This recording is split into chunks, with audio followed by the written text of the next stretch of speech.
Okay, so ladies and gentlemen, today what I have to show you some idea first. Let me show you. So we have this TP-Link access point, and I'm about to unbox it. I just got it from the store. So this is a Wi-Fi 6. It does have a lot of capabilities. This is probably the mid-range, or it's really good. Shown here, for instance, 5378 megabyte per second, superior Wi-Fi speed 6. Alright, let's see. So let me just unbox it, for instance, what I want to do. Okay.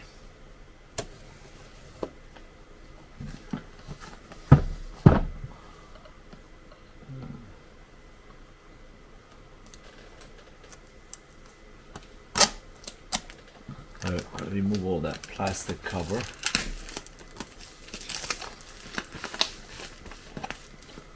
I think the other one is like shows HD, the top of the line, but I don't see much of a difference, so I got this one.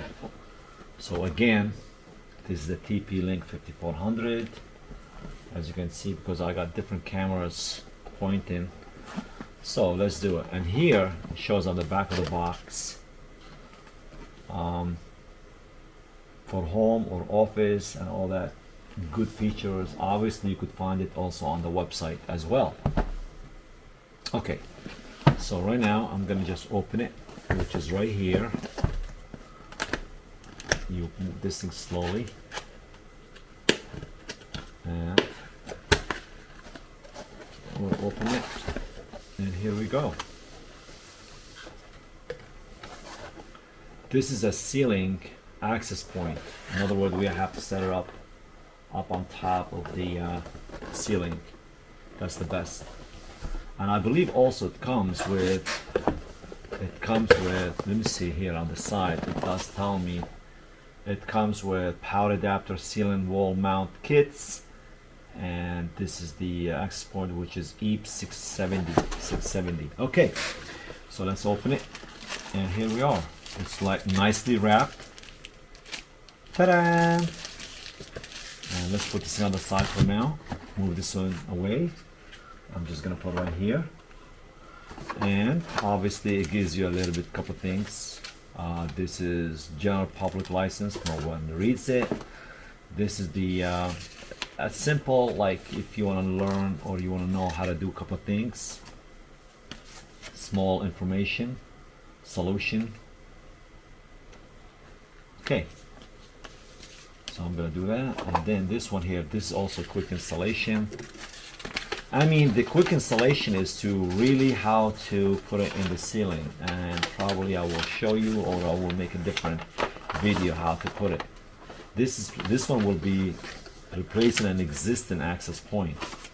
Okay, so this is the let's open it and see what that is.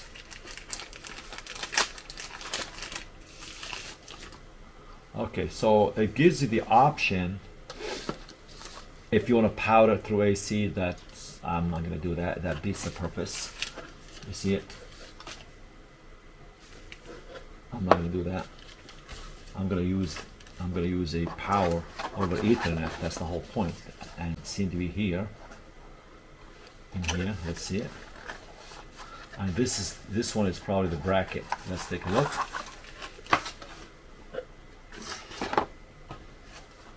So we do have 2 screws, and they seem to be Phillips. And there's more if you want to use, let's say, into the sheetrock, or into something more like if it's soft or it's not going good, you could use these things, the white ones. And there's the rest of the screws. And here's the different kind of screws as well. Wow, they're giving you a lot of screws. Look at this, guys. Plenty. Okay, so let's put them back here. That's great.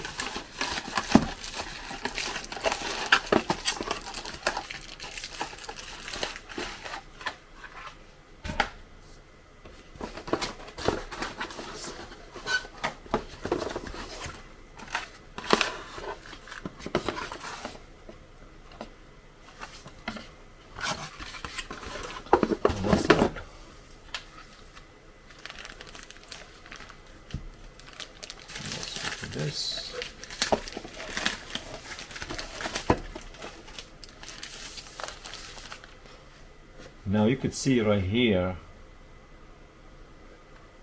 there is 3 holes in there. One, this one here, this is the reset. This is the AC power, and this one you use for power over Ethernet. You see it right here? It has 3 holes. Obviously the smallest one, this one is reset, and this is the AC power, and that's the power Ethernet. Same thing again, reset, AC power, power over Ethernet. It's a pretty nice, good size. I think this one is a little bit bigger than the one I already have. So it basically goes that way, and then when you lock it, you turn it like that and it locks in place. Alright, so let me put this back. So this is it. Alright. Okay, today basically we have an access point for TP-Link, and what I want to show you, it's a simple thing to do, but unfortunately that I have to do it step by step for those of you who are not sure how to do it. First of all, we do have 3 ports on this access points. If you obviously, once you flip it, you take it out of the box. The smallest one, as it says, a reset, 12 volt DC, and Ethernet PoE. So most likely 90% people will be using the PoE. That's the whole purpose. Why? Because this is gonna go in the ceiling. I'll show you what I mean. So if you go over here, for instance, you see this one right here, I have a different access point. And this is basically a ruckus. See how it goes up in the ceiling, and that is plugged in by blue cable, which means it went right here.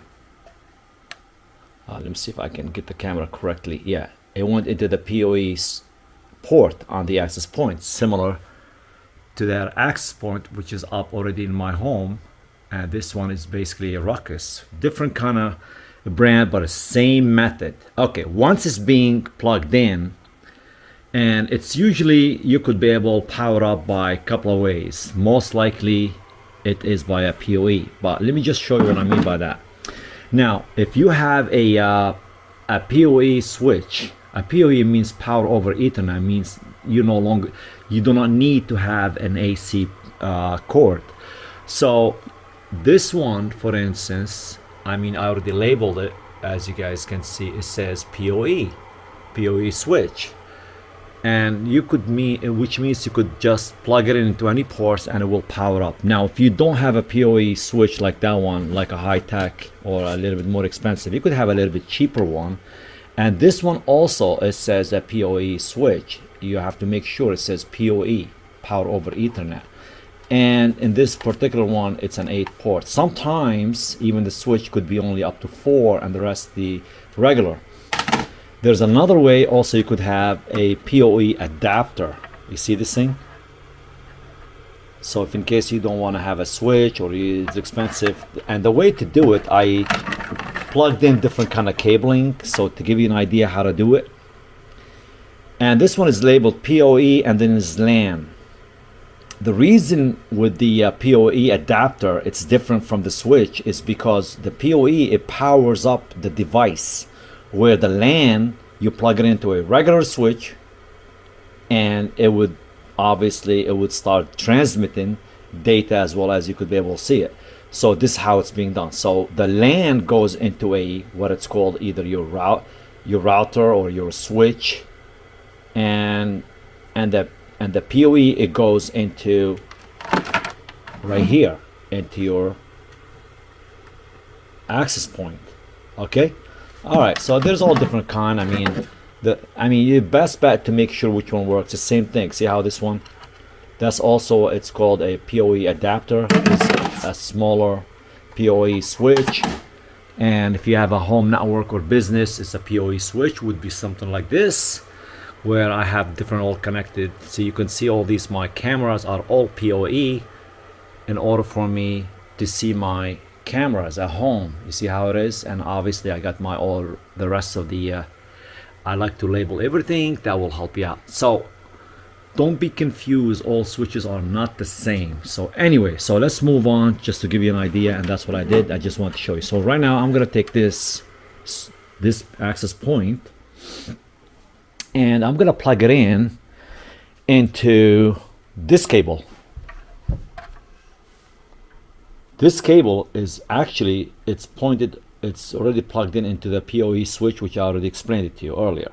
So as you can see also, these cameras are all PoE, which means they no longer need to be plugged in by an AC adapter, but through the switch. So let's put this camera down and I'm gonna show you how to do things. Let's see.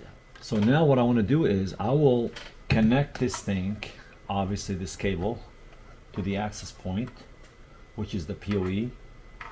So I'm gonna do it right now, and I should be able to see some lights. And there it starts to blink. You see how it's blue? See how it shows blue? All right, so let's see. Okay, so what I want to do is, next thing is I want to go into that app. The app, it's called Omada for TP-Link. It's on my phone. You could find it, depending if it's Android or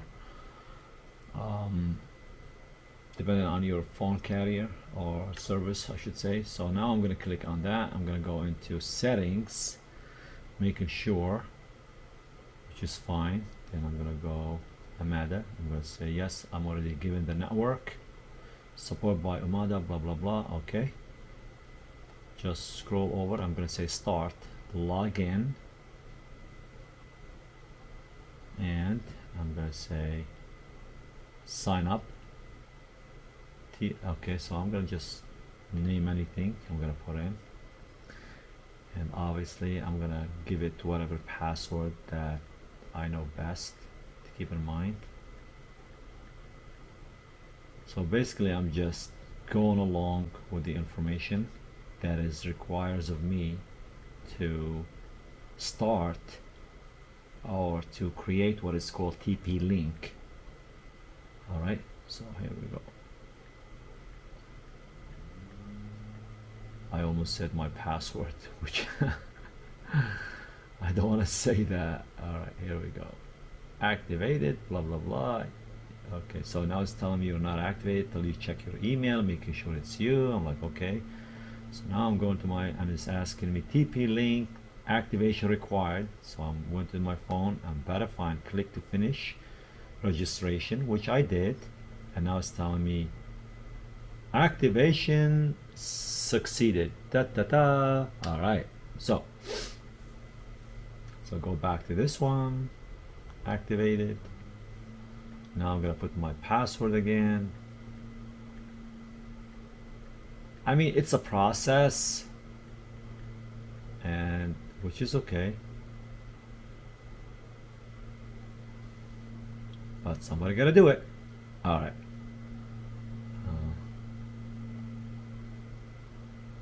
And then you click on the plus sign, and then because we have no controller,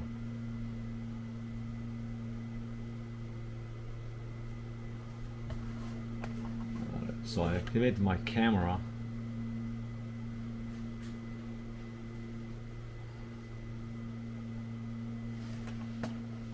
and I don't have a controller, so I'm just gonna make it as a standalone. So here we go for alone. So we do not have a controller, so what I did is I clicked on standalone, no gateway, EAP, and then and it gives you two options, EAP or gateway. So I clicked on EAP, and then I want to just say access point. I'm going to say yes,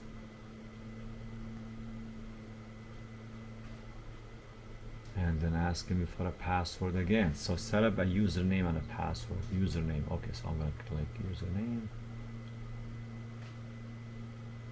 I'm just gonna call it admin, and then password, you type in what you want.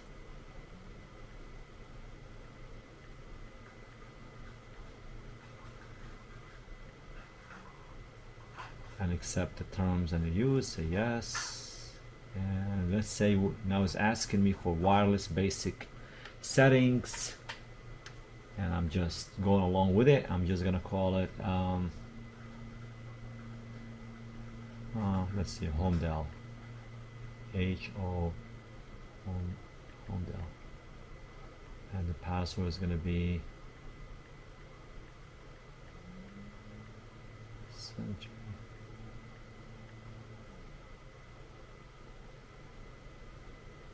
I'm gonna say it's done.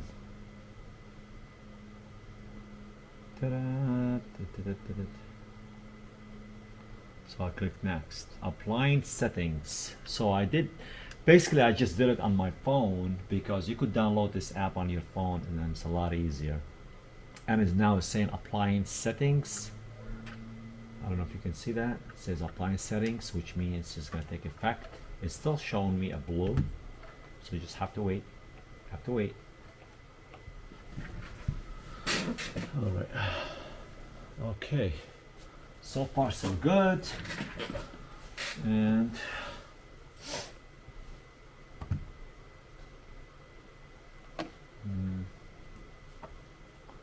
now it says all set. I'm going to click continue. Okay. And then I'm going to connect to it to test out the access point. So it gave me an IP address. So here we go. Let's see. It gives me all the IP addresses. It's all set up, and it says CPU utilization. It has all that goody thing, and I'm already logged in. Okay. So now what I want to do is I want to see if I can see it on my phone. So what you do is you go to settings on your phone, and then you got the Wi-Fi, Bluetooth. You click on the Wi-Fi. I have all different kind of access point, right? So in my case, I have Homedel, Ruckus Guest, and Ruckus One. Okay. So now I already created one where it's called an SSID. An SSID, basically you're saying it's like your last name, or let's say an organization or whatever.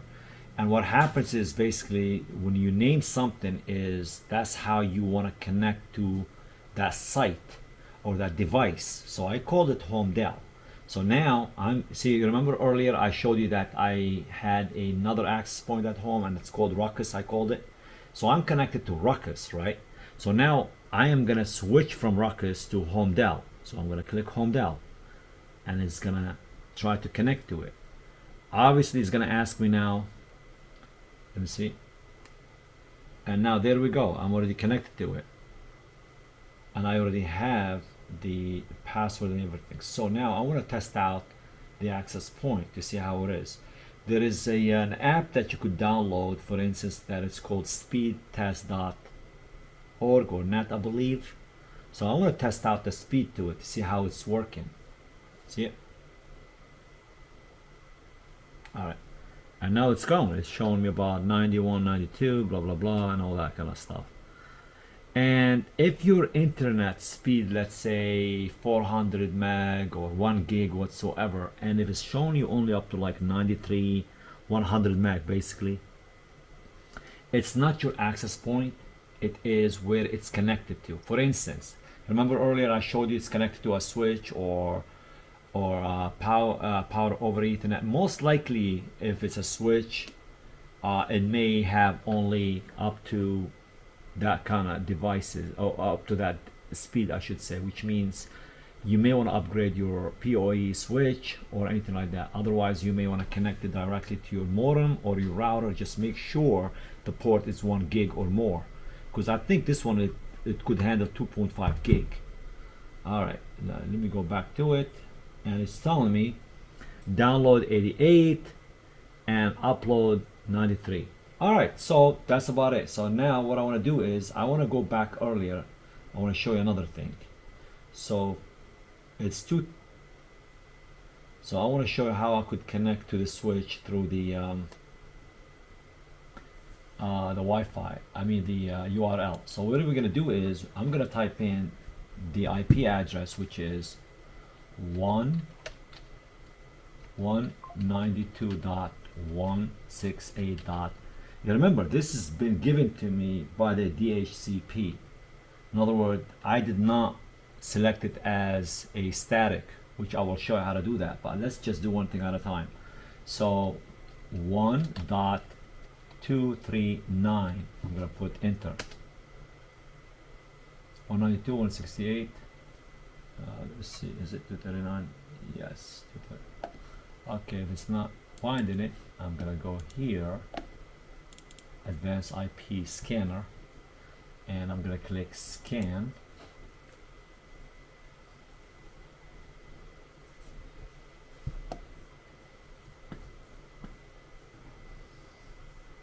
Mm-hmm.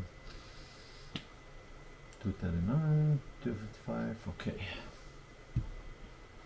Now here, this advanced IP scanner is just to help me because I have a lot of nodes. A node is basically any network device that is connected to the internet or somehow it's accessing your home network. So right now, you can see I have all these bunch of nodes here, and you can see on the left hand side the status, the name, the manufacturer, the comments, blah blah blah.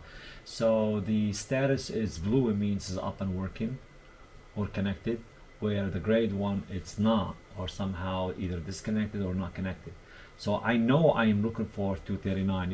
You could type it in here, or you could just by selecting IP here, it will select from lowest to highest number. So mine is 239 and it's right here. The only thing it does not connect to it, it does not have a web like this one. So we have to connect to this one in order for me to connect to it, which is the same one. So I could not be able to connect to it as an IP, but I could be able to connect it through the web login. So here we go. We're gonna connect to it that way. And there we go. Remember I gave it earlier IP, what I gave the user ID, I gave it an admin, remember? And the password would be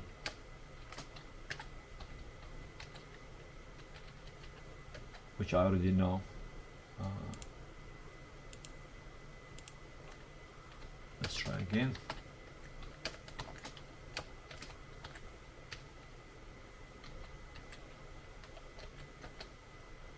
There we go. So here we go. Right now, as you can see, the device name, model is AX5400, the firmware, the hardware version, the IP address, and it's 100 megabyte, and it shows the memory as well as the CPU. The wireless, obviously, it would tell you this is the wireless. Do you remember that I explained earlier, the SSID, which means what broadcast, what name you want to give it? I call it just home dial. It's a name of a town that I know. The guest network is really great if you want someone to connect to your network, but you don't want them to connect to your home network or your business. And this is really great or useful, the guest network. And the way to enable it, you could just click here, action, and then you can see right down here, guest network enable. And what it does, and you could put the amount, rate limit. Let's say rate limit is like how much download you want.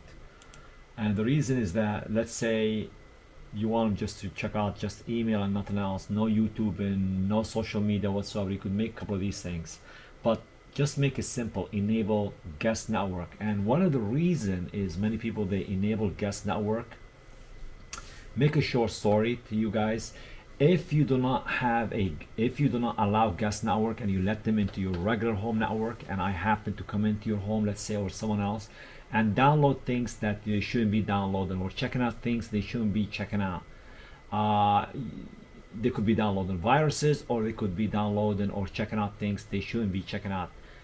Make a short story, it is actually, you will be responsible. Just keep that in mind. That's exactly right. You are actually responsible for anything that someone access your home network.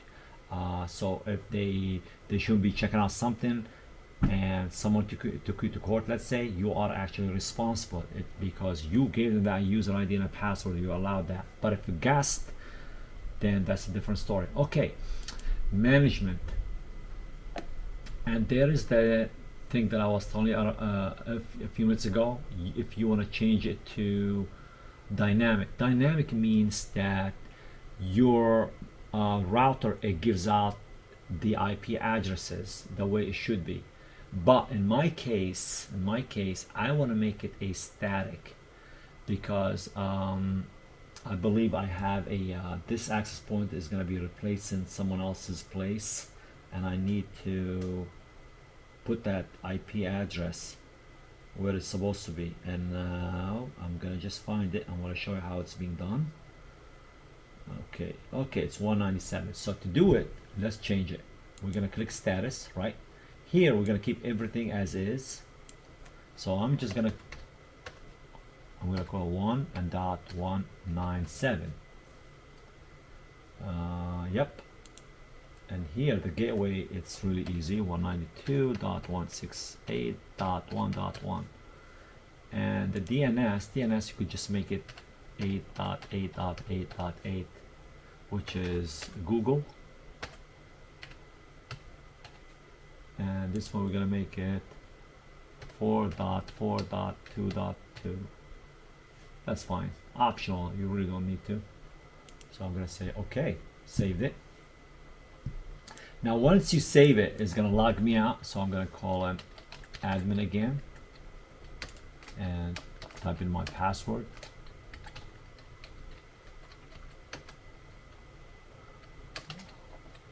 I think the admin is case sensitive. I'm surprised, because usually they're not. And here we go. Okay, so I'm back in it. All right, and there it goes. You see what it says here? The 192.168.197. Yep. All right, the wireless. You see here, you see how I have now 2 SSIDs. You see it? And there's one client. It's basically me. It's because of the phone, and it tells you the byte and everything else. Let's see, and the reason you see 2 of them is you got 2.4 and 5 gig. Basically the 2.4, it is a wider range, but it may be a little bit slower, but it's not bad for 2.4 if you want to expand your wireless. The 5.0, it is for closer network, but it's shorter distance. Keep that in mind, okay? So 2.4 wide range, slower. The 5 gig is faster but shorter. So it depending on if someone just want to connect from longer distance, you may want to have them on 2.4. all right, and then here we are 5 or 2.4. It tells you which channel. I made it just either way. And there is a radio traffic. You got the 2.4, you got the 5 gig. And the reason you see traffic on 5 gigahertz is because my phone is connected to the 5 gig and it fixed it automatically. All right, and let's see what else. You got the client. This is really cool. The client, basically later on it will tell you who is connected. Sometimes it tells you the phone, tablet, computer, blah blah blah, and all that kind of stuff. And there, see, it shows me band. It is 5 gig. And it tells you how long up and all that. And you could kick them out if you want to see how you could block. And here you bring your mouse rate limit if you want to change it. All right, so this way, management, we did that already. System, that's if you want to change it. You want to back up your software, firmware, new firmware. You have to go on to TP-Link if there's a new software, and there's you want to reboot or reset. Be careful if you want to reset it. You have to do it all over with the IP address and the password, the time zone. I'm gonna change it from Dublin, London. Obviously, I am somewhere in Eastern Canada, and I'm gonna say synchronize with this. That's fine, and saved it. Daylight savings, we do have that. I don't have to worry about it right now. You know what? I'll just put it on. It's not European, it is USA. Save. Okay. What else? Controller setting. This controller you don't need to worry about it because we don't have a controller. Controller is a different story. User, and that's it. Alright. I hope that helped you out. What else? Did we cover everything? The portal, the SSID, it's home Delaware, we already know that. How long it's been. Authentication timeout basically means if someone's trying to connect to this thing and they keep messing up or do not know, or about an hour, you could change it from 1 hour to whatever custom, could be minutes. And you could make it, let's say, terms of use. You know how sometimes you connect to businesses or airports, it tells you before you connect to this network you have to accept a login and terms, which I said to you earlier, if in case someone wants to connect, that you are responsible, not them. And that's the whole point of this. It's called a portal to protect themselves. The VLAN, obviously we're not going to do anything with that. MAC filtering is the same thing. MAC filtering means which devices you want them to connect to your network only if you want to, but if you do that, then you have to make sure every person's node with the MAC address, and you're not going to be doing this thing. It's good for someone who needs certain people to connect their devices to protect their network, but in this case we're not. Scheduler, this is really cool. If you want to change the scheduler, let's say to make changes if you want, SSID or the associated with the access point, but I'm just gonna leave it alone right now. Schedule, we don't need to schedule anything. Band steering, it's really good. If you have another one, I mean, you could prefer 5 gigahertz or balance. I would usually put balance. The reason is, hold on a second. Actually, the band steering, if I recall, if you have 2 of them, and it's really good to have 2 at least access point. But if you have only 1, you could use, let's say, the 2 gigahertz and a 5 gigahertz, and to use them both simultaneously, or the best time. QoS, it's quality on service. Rogue access point detection, if you want to see if there's any other access points in the vicinity. And that's about it, really. You don't need to do much other than what I just showed you. All right, so now we're going to go to management system, and I want to go just to make sure, web server, if you want to connect to it as secure, but I don't have to worry about that. And there we go. And I want to just reboot the device because I made a couple changes, blah blah blah, and it's gonna go do a reboot device. Don't forget, there's a difference between reset to factory default and rebooting the device. The rebooting the device, just want to make sure everything takes effect. Reset to factory, it means you have to find out what IP address, and if you're not sure which IP address it's going to take you time to figure out, unless you have that app on your phone. You may want to go through that config again. If you do not know which IP address, you may want to do something. You may want to download something what it's called advanced IP scanner, that will help you out, and it will tell you it's an AX5400 or depending on your device. Alright, I hope that helps you guys out. Other than that, that's all to it. Thanks. You have a good day, everyone.